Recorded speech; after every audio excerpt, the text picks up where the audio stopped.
जय हिंद साथियों, आप सभी का स्वागत है वॉइस ऑफ भारत में। मैं फहीम खान खटीमा विधानसभा में खड़े हैं, जहां से युवा मुख्यमंत्री पुष्कर सिंह धामी और युवा प्रदेश कार्यकारिणी अध्यक्ष कांग्रेस पार्टी की तरफ से भुवन कापड़ी का जो है यहां पर आमना सामना होने जा रहा है।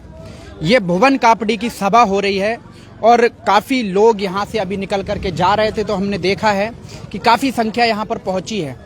तो भुवन कापड़ी क्या क्या बातें कर रहे थे, क्या क्या नहीं कर रहे थे, क्या क्या मुद्दे रहेंगे इस बार, कुछ लोग भी हैं यहाँ, उन लोगों से भी जानेंगे। और भुवन कापड़ी भी युवाओं ने घेर रखा है अंदर, युवाओं से भी बात करेंगे।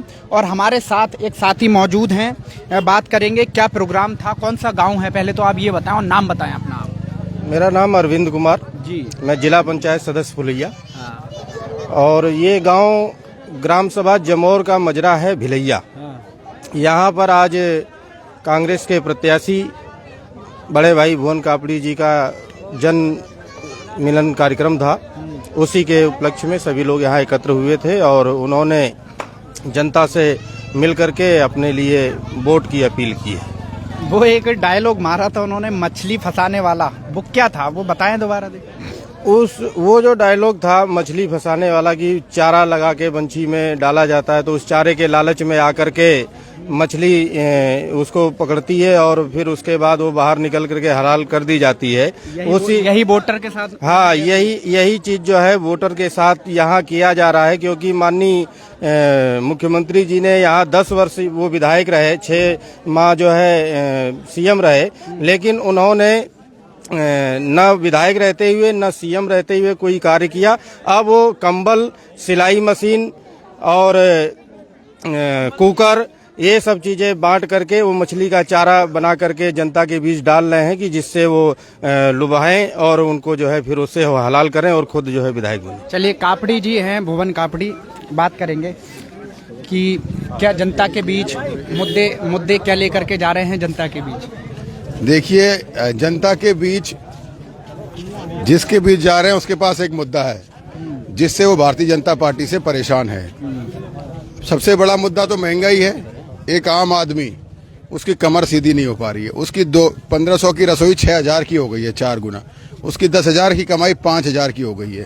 किसी के पास इतनी भी बचत नहीं है कि कोई बीमार हो जाए तो उसका इलाज कर सके।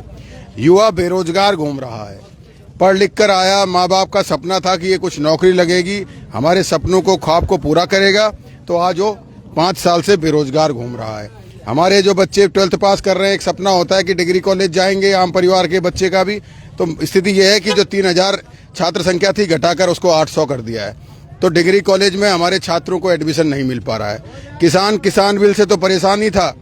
एनपी का कट्टा 460 से लेके 1470 हो गया है। खाद महंगी हो गई, किसान का अनाज सस्ता हो गया है। उसके बाद आवारा पशु जो दिन रात किसानों की फसल को खा रहे हैं और किसान 24 घंटे पहरेदारी में लग गया है। इस कड़ाके की ठंड में किसान जो है रात भर जगकर उन जानवरों की पहरेदारी कर रहा है। अभी आपका एक जुमला सुना हमने कि हम गरीब हैं, आप गरीब हैं, और दूसरी पार्टी आप कह रहे हो कि दूसरी तरफ मुख्यमंत्री हैं, तो उस जुमले का अर्थ क्या था?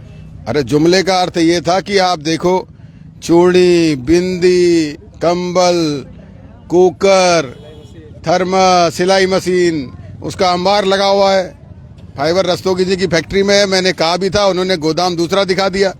प्रशासन ने कोशिश तो करी लेकिन असफल रहे।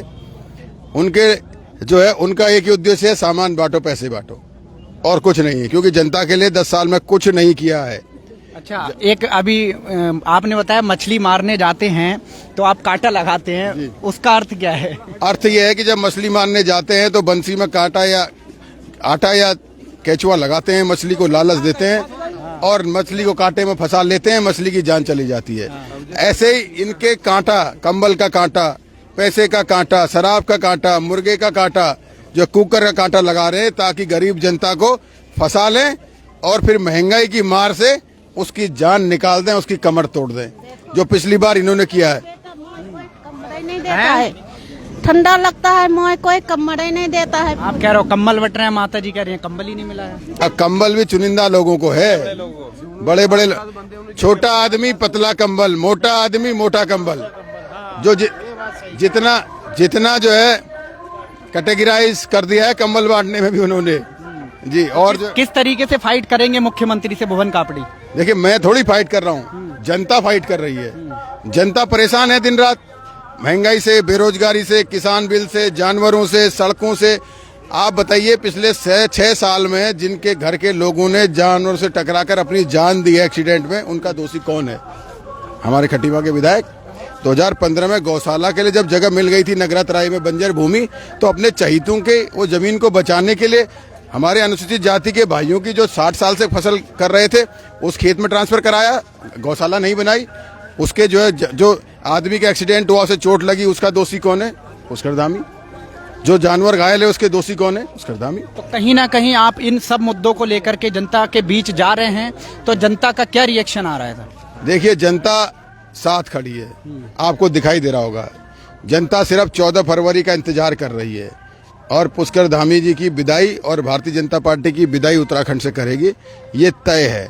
क्योंकि जो व्यक्ति मुख्यमंत्री बनने के बाद पोल लाइट उजाला खटीमा फाइबर से अपने घर ले जाता है, सिर्फ अपने घर, क्या काला पुल के आगे नगरातराई में उजाला नहीं होता?